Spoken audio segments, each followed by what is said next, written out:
Now.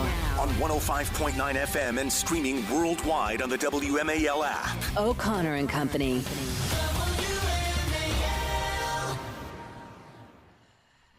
It is 5:06. Good morning. It's a Friday here in the nation's capital. Patrice Onwuka on vacation, so it's up to you, Mercedes Schlapp, to wish everyone a happy Friday. Wait, what do you mean? I'm on vacation too, Larry. I mean, seriously, I know, every my day that you spend vacation with is me. going on the radio with you Vacation. on your know. birthday weekend. This is so You know what? exciting. Exactly. In fact, I'm a little bitter that Patrice would need the day off, considering what a glorious Bitter. life she has working You with me know on what? Friday. But I don't want to hear any complaints. I think I talked to one of my former bosses who said, not my former bosses, actually one of my employees who said, called me late at night, and I was like, I'm only joking around. I said, I'm only taking calls till 5 o'clock. He goes, there is no rest until after the presidential election. There you go. go. This is where we are. No rest. no vacations, No rest, Larry. no rest. Well, happy Friday, everybody. Coming up at 6:35, Sarah Seifert, president and co-founder of Every Life. Talk about the National Celebrate Life Conference this weekend in D.C. It's 7:05. Our buddy, your buddy, my buddy, everyone's buddy, Sean Spicer will join us. 7:35, FCC Commissioner Brandon Carr. 8:05, Virginia Republican Chairman Rich Anderson give an update about how things went with the RNC. And we met earlier this week. And then at 8:35, Jennifer Say, she's touring around with Independent Women's Forum on that Title IX bus tour. And she's also got a clothing line, XXXY clothing, to actually delineate the difference between biological males and biological females, because people need that. Right. What country have we become, seriously, where we have to differentiate between boys and girls? But, you know, at the White House, when Kamala's meeting with the Queer Eye folks, you don't differentiate. It's just a big party every single day. Sure, it'd be what you want to be. Yeah. You say, what country have we become? And you can say that about so many things in the headlines. And here's a perfect example. Hey, remember Alvin Bragg, the district attorney of Manhattan? He's the guy who invented a brand new way of looking at the law so he could apply it for the first time in history to a former president. You know, again, I'm not saying that anyone's above the law. And if a former president has broken the law, you know, it never happened before, but you charge him and you convict him. But if you're going to do that for the first time in the history of our country, by the way, that former president also happens to be running for president in the middle of a campaign, I would think that you would want to make sure that you've got an open and shut case, a slam dunk, and a law that everybody can not only understand when you explain how they broke the law, but you could even actually, I don't know, maybe stand up and say, here's the actual law he broke, which I still feel like they haven't done with regard to Donald Trump in those felony convictions in Manhattan. Anyway, yeah, that guy, Alvin Bragg, well, he decided that apparently there are some people who are above the law after arresting 46 individuals in the takeover of the Columbia University Hamilton Hall in the middle of the pro-Hamas, anti-Zionist, anti-Semitic, anti-Jewish, pro-murder protests that took place on that campus. After arresting 46 individuals, the Manhattan District Attorney has now dropped all charges against 31 of them, claiming that there was no evidence. Now, really? Really? No evidence. Sorry, no evidence. Last time I checked, there was like the building was all vandalized. Like they were. That's right. Yeah, it was pretty bad. And if they apprehended them inside the building, that means they were part of breaking into that building. Let me just be clear. There were over 1,000 people arrested on January 6th for being inside the Capitol building, a building that is open to the public, by the way, on most days, and certainly was open for business that day. Hamilton Hall on Columbia University campus was closed, shut down. They had to get into it by breaking in, and it was the middle of the night. There was a janitor there who felt threatened and basically was held hostage. And yet they said that the's no held evidence. hostage. But wait, the lack of evidence. But, you know, add to that they're dropping these charges on these Columbia, some of them students and staff and agitators that are pro-Hamas terrorists. Let's keep this in perspective. Terrorist supporters, okay? Yeah. All right? Anti-Jew, and yet they get away with, they get away with, you know, they get away committing with a crime, breaking the law, because, terrorizing the university, causing damage. Yes. But then if you're Donald Trump, he is a convicted felon in in New York City, which you're seeing, obviously, people recognize that. Even some of the Republican attorney generals saying, we're going to sue New York because this is ridiculous. We're going to look at you. I love when you just bounce from topic to topic in mid-sentence. Yes, we are going to get the great attorney general of Missouri. It's the Cuban in me. It's like coming up later in the program. I know it must be impossible to have a little marital squabble with you. It's like you think you've resolved one issue and then you bring up 7 more issues that are tangentially related. Wait till we get the old attorney general together, of Missouri Larry. is suing New York for going after Donald Trump and interfering with the election. We will get to that in a moment. But the fact is, the outrage over the Manhattan District Attorney dropping these charges against 30 of the protesters, that stands alone in terms of my outrage and in terms of the injustice involved there. But then when you add to it the fact that he did decide to convict Donald Trump and throw all of the resources of the city on that case, while people are sleeping on the streets, defecating on the streets, urinating on the streets, beating people up on the streets. Raping girls. You have illegals raping girls. Let's be real. There's a great X account on the X platform called Documenting Jew Hatred on Campus. And whoever runs this account has a great question for Alvin Bragg. I'm going to repeat it for you. If the 46 people arrested inside Hamilton Hall, which was barricaded shut that night, how do you think they got inside? What more evidence do you need? The building was closed. It was barricaded shut. It was locked. And you were arrested inside the building. Right there, that's felony trespassing. All right? And trust me, when a district attorney wants to get creative, to put pressure on you, to get you to plead guilty to something, they can find a lot of laws that you've broken. But let me... 100%. Also, by the way, not only were they caught inside, they also recorded themselves. There's video of them conducting acts of vandalism. Custodians witnessed the takeover of the building from the inside. There's an abundance of evidence. Don't tell me you can release them saying we believe in their political cause and we don't want to get in trouble with the vast left wing. There's peaceful protest. There's peaceful protest. This was not a peaceful protest. This was political violence. Of course it was. They even, threatened a black janitor. I mean, this is causing. If I'd be the janitor, I would sue these idiots for causing just emotional distress at this point in time. I mean, it is outrageous that they can get away with this, but because of politics, I'm going to say this again. It's because of politics, not the law, that these agitators, these pro-Hamas protesters can get away with it. They can vandalize statues. They can vandalize buildings.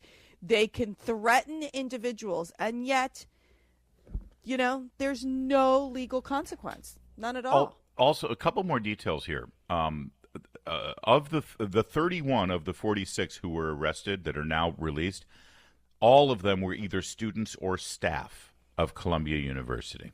All right. And the 14, so there's 15 left, right, that still have charges. 14 of those 15 were told to avoid being arrested for anything over the next 6 months, and then their charges will be dropped too. Can you imagine? You talk about two different sets of laws and standards. Yeah. They arrested the other 14. They said, all right, listen, stay out of trouble for the next 6 months. Why 6 months? How about 6 years? Yeah. 6 months. You've got 6 months, then you can do whatever you want. But if you just stay out of trouble for 6 months, those charges will be dropped to you. Then there's just one person that still faces charges. His name is James Carlson. He has no affiliation with the university in terms of being staff or a student. It's disgusting, and it's why people have lost faith in our criminal justice system, and it's why people are fed up. Yeah. Absolutely fed up. All right. We've got Mercedes, and I have more. As you know, Mercedes basically already has addressed 3 other topics that we're going to address this morning. Well, I'm trying to, I'm slowly, we call it a soft launch. A preview. They're brimming over. You can't wait. 5:15 WMAL traffic and weather every 10 minutes. First on the 5. She's also brimming over with excitement. She's Jamie Whitten, keeping cool there in the well air-conditioned Hadid carpet cleaning. And this morning on the Chris Plant Show, Joe Biden heads off to Camp David for a week of debate prep, and I suspect a lot of Prevagen. 9 a.m. on WMAL. Attorney General Andrew Bailey of the state of Missouri has announced that that state is suing the state of New York for what he called, and I'm quoting now, a direct attack on our democratic process through unconstitutional lawfare against President Trump. Now, this was announced yesterday on Mr. Bailey's podcast because, you know, he doesn't have enough on his plate being the Attorney General of the Show Me State of Missouri. He also has to have a podcast. Mercedes, you should get one of those podcasts. You should think about that. Well, I just heard that, like, my priest at St. Mary, the new one, he has a podcast too. It's really fabulous. Does. Everybody does. So yeah, you can have a podcast. What's wrong with that? Everyone has a podcast. We have but a podcast. But it is kind of funny that this he is a good time to remind. You know, wait. I always remind people late in the program that they should subscribe to our podcast if they missed anything. There you go. But guess you what? Everyone who listens in the 5 now. o'clock hour, a lot of time people are commuting into work right now at 5 a.m. and they get to work and then they got to shut off their device and they can't hear. You should subscribe to our podcast so you get to hear everything that we do later in the program. You might miss Sean Spicer. Subscribe to the podcast so you can get Sean Spicer. See, there you did a plug for the podcast. So Missouri Attorney General Andrew Bailey. Yes, he has a podcast. It's called The Bailey Wire. Okay, you didn't even let me say it. I was going to say it. Oh, I'm sorry. Anyways, so they're going to take steps to combat this illicit prosecutions against the former president. I love it. I think these state attorney generals are critical. They have to be the activists behind this to basically push back against what we're seeing is the abuse of our legal system, the two-tiered justice system that we're seeing against Donald Trump. We've seen this. We've seen this play out before. Joe Biden made it very clear, Larry, when he said we're going to use constitutional means to make sure that President Trump does not run again. He said it. It is very clear that is what they're doing. They're using our legal system to basically bankrupt, take down, put Donald Trump into prison. And I got to tell you, it's backfiring tremendously on the Democrats. It may be backfiring, but it's also, even if it is backfiring politically, the constitutional aspect of this has to play out, and I think it's very smart that it does, because it's not good enough to just say, oh, well, this is going to help us politically, so let's just let it play out. No. Oh, gosh, we got to sue the state of New York. And the great thing about this is there's a couple of great things about it. Because it's one state suing another state, because, listen, I'm all for states' rights, and if the state of New York wants to conduct their business the way they want to conduct it, go ahead. But when it affects people in other states, then you've got a problem. And this is affecting the people of Missouri and their ability to vote for the man that they want to be president. This goes fast-track to the Supreme Court. So the Supreme Court doesn't have to wait for all the appeals process to weigh in on this outrageous, unconstitutional prosecution in New York. They can weigh in whenever they want as soon as this thing is filed. And this, by the way, got to hand it to him, the great one, Mark Levin. He has laid out the roadmap. If you listen to his program on a regular basis, which I know y'all do, he has said this is what needs to happen so the Supreme Court can get involved in this. And hopefully they will. Hopefully they'll pick up on it as soon as they can. And you've seen Attorney General Bailey, who has the Bailey Wire podcast. The Bailey Wire, podcast. Hysterical. Probed the Justice Department for documents related to any communication with prosecutors connected to the indictments of former President Trump. And this is a big deal. That'll be in discovery. Yeah, big deal. Was the White House counsel talking to Nathan Wade and his girlfriend Fani Willis? Were they connected with Alvin Bragg? That's all something that I think needs to be investigated. Yeah, and we know they were connected because the number 3 at the Merrick Garland Joe Biden Justice Department left his job there to take a little, shoe leather job in the district attorney's office in Manhattan. He ended up being the lead prosecutor. That's Mr. Colangelo. There was obvious collusion. And here's the best part.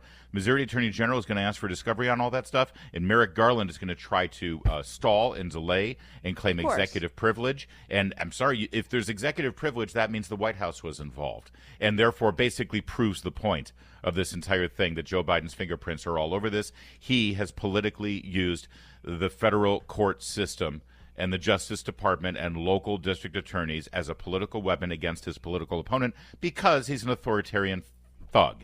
And if you're really worried about the future of democracy, you should be worried about Joe Biden because he's the only one who's actually using our government and using our Constitution as a political weapon.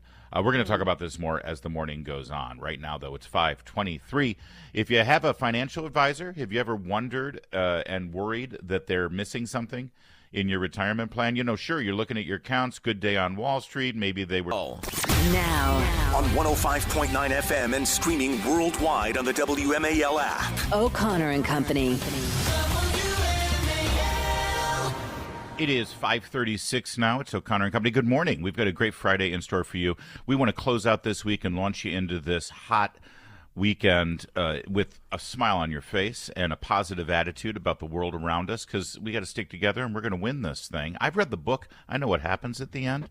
There's going to be struggles, but we're going to get there. We're going to win, right, Mercy? I mean, that's the beauty of this. Which book are you talking about, the Bible? Yes, thank you. It's the only book. By the way, everyone And out Lord of the there, Rings. it's Larry's birthday on Sunday, so lots of birthday wishes for Larry. Would you do that to Oh, me? we love our Larry. We're so blessed to have you in this community. Seriously, like you are. It is my birthday just this a weekend. ray of sunshine. You see, this is why I did not want you to know when my birthday was. She asked me to... Look, I'm a mom. You know how it is. I love celebrating birthdays, so we're going to celebrate Larry.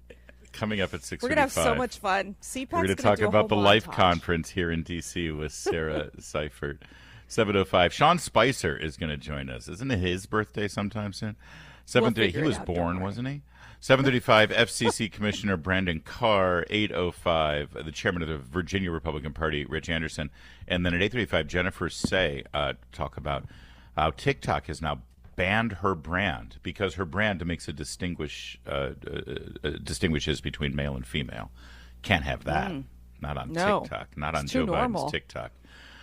All right, let's turn to Israel. It is it's to the mainstream media's absolute utter shame that they hardly spend any time focusing on the fact that Israelis as well as American citizens continue to be held hostage by the Hamas terrorists. This president never mentions them, never mentions their name, cozies up to the terrorists, blames the victim, Israel, for things that have happened since October 7th, where Israel is just trying to protect their country, and never actually acknowledges or does anything to demand that Hamas release those hostages. Every single day, the president and the secretary of state should take to a podium and a microphone and demand those hostages be released. Well, we've got an update here. New York Post reporting that U.S. officials now believe that as few as 50 of the 116 hostages held by Hamas in the Gaza Strip are still alive. The assessment is based partly on Israeli intelligence. It indicates 66 of the remaining hostages are now dead. Mediators in the hostage talks and a U.S. official told the Wall Street Journal, and let's be clear, they're not just dead. They've been murdered. And they've been sexually assaulted and abused and tortured on their way to death. Israel previously estimated that 41 remaining hostages were no longer alive, and now that number has climbed while Hamas has insisted it doesn't know how many hostages are alive and dead, which is, of course, an outrageous lie. Of course they lie. They're terrorists. Haggai Levine, who is the head of the medical team for the Hostages and Missing Families Forum, said that I think we should be extremely worried. It seems like every week more hostages are dying or getting in danger or very sick. At this point, they're still being used as negotiating pawns, and I think the best we can hope for, I don't know if there's anything that we can hope for at this point. It makes that harrowing and courageous rescue from 10 days ago by the Israeli Defense Forces, even that more significant, that they were able to free those 4 hostages. But one that was being held, being held by an Al Jazeera journalist. Yeah, really. I mean, look, to know that what the Hamas terrorists did, and they would put babies in the oven to burn. They would kill the children in front of the parents and then slaughter the parents. They would then, of course, kidnap these innocent individuals, holding them hostage, women, men, children, babies, grandparents. I mean, it is barbaric. It is why literally Israel has to not only defend itself, but wipe Hamas off the map. There's no question. That's right. This is talk about going against humanity, and going against innocent people. This is what we've seen with Hamas. Yeah, and meanwhile, the Biden administration continues to bend over backwards and cater to those here in this country who would protest and interrupt his speeches on behalf of those kidnappers, rapists, arsonists, and murderers. And Senator Tom Cotton has now called out the Biden administration for stopping the fast track of U.S. arms to Israel because of these anti-Israel Democrats that are pressuring him. According to the letter, he's a wimp. Biden does not stand for anything of any pillar of strength. The man is a wimp. Yeah. He's a wimp, Larry. The mere fact is he doesn't stand by our allies. He is and Netanyahu has said, dude, give us what we need to get the job done. You want we need to get the job done. I'm not asking you for anything else. That's right. Yet you're seeing how they slow walk these stop the fast tracking of these U.S. arms to Israel, and you're seeing how it's a constant that they've canceled U.S. meetings, government meetings with the Israeli government officials. It is outrageous. It's outrageous. And the propaganda of Hamas here in the United States and how they have been able to effectively organize these violent political protests, these that have vandalized even statues out in near the White House, and nothing, Larry. It's like totally fine. I know that in fact they're on their side, and they've chosen sides in this war, and they've chosen the side of the terrorists. The Biden administration has. Senator Tom Cotton, according to Adam Credo at the Free Beacon, has now delivered a letter to the White House calling them out on this, saying your administration is engaged in bureaucratic sleight of hand to withhold the crucial aid to Israel during a shooting war. You're playing politics with the nation's honor and our allies' security. Worse still, your administration lacks the honesty to communicate its true policy to the American people, instead preferring to hide behind weasel words and bureaucratic process. That was sent by Tom Cotton and nearly 20 other that was delivered by Tom Cotton, pushing the White House to explain why there's a delay in the arms shipment to Israel. I know everyone wants Tom Cotton to do more than just send a letter. Well, sadly, these are the steps you have to take when you're actually in a legislative process and in a legislative body. But yes, hearings need to be held as well. And at that point, they need to start cutting off aid. Here's what they need to do. Hey, you love all the money that you want to spend on electronic vehicle charging stations. You love all the stuff that you want to do with the Green New Deal. Love all the money that you want to use to unconstitutionally forgive student loans. You don't get one penny more if you continue to violate the basic arms agreements that we've entered into with Israel. And frankly, they should do that about the border as well. Enough with the letters. Let's do something. It's 5:44. I don't know what to make of this story. Honestly. This song is the best, though. Who was that? That's Weirdo Yankovic, of course. Weirdo Yankovic. That's right. Of course you would know. Come on. It's my youth.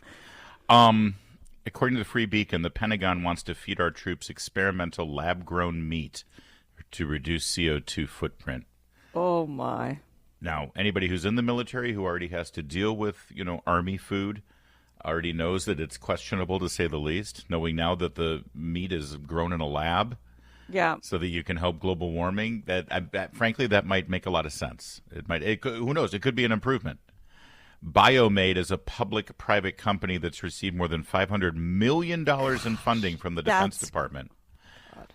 And they've announced earlier this month that it's seeking proposals to develop innovations in food production that reduce the CO2 footprint of food production at DoD operational environments.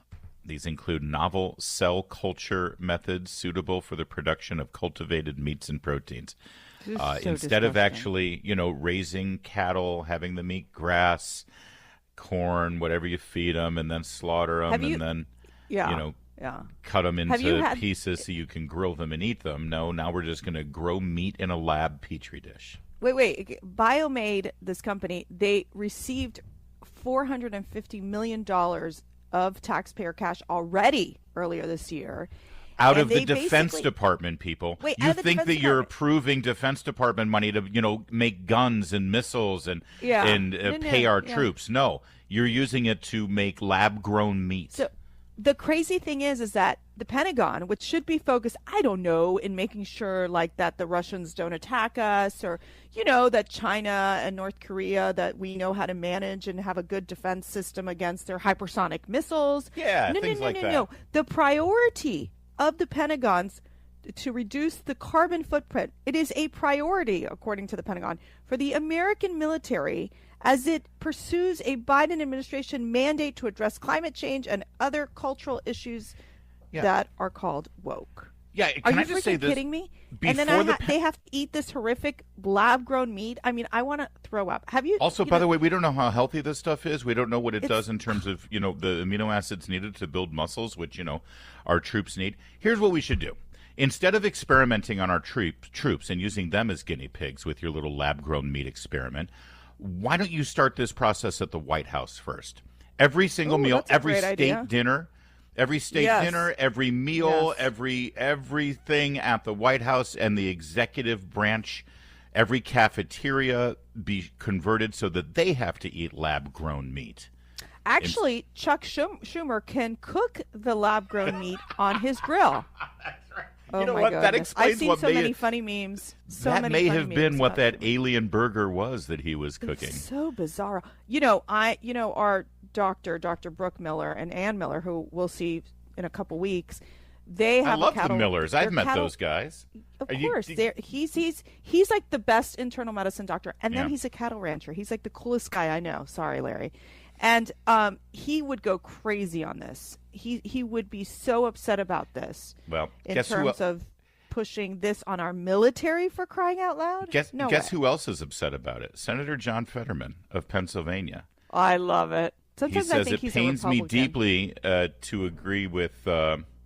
Who's he? Ron DeSantis is he referring? He calls somebody "Crash and Burn Ron." Crash and Burn Ron. I co-sign this. He says, no, as a it member must be Ron John. You know, it could be Ron. Oh, Johnson. It might be Ron Johnson. Okay. Yeah. As a member of the Senate Agricultural Committee, and as a dude who would never serve that slop to my kids, I stand with our American ranchers and farmers. That's the other problem. You know, this cuts right against American ranchers, American farmers who are already having a tough time making ends meet in this economy. And now you're throwing $500 million to a bunch of environmental wackos who want to kill the cattle industry. Yes. Oh, and then there's this. According to the University of California, Davis, lab-grown meats actually have a bigger carbon footprint than retail beef. The study finds that scaling up production using existing processes actually is highly energy intensive. So it doesn't even solve the fake problem they think they're solving. No. See, because they think that cows, add to the climate change crisis in the world. Yeah. Give me a break. I mean, it is absolutely. Maybe it is Ron DeSantis. It was Ron DeSantis. Governor Ron DeSantis signs legislation to ban lab-grown meat in Florida.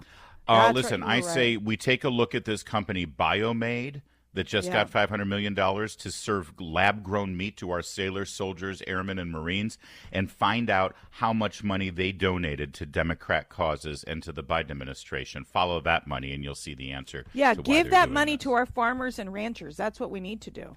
It's $5.53. That's what they need to do. They totally are giving it to this God only knows strange no one's company. disagreeing give it with to you. our cattle I'm ranchers. just trying directly. to move on. Don't give it to the big monopoly corporations on the in terms of the meat. No. Give it to the farmers. Mercedes? Grass-fed meat, the best meat for our American military. Mercedes. Only the best. Mercedes. What? Sorry. It's 5:53. In times of uncertainty, Maximus is the compassionate voice on the other end of the line.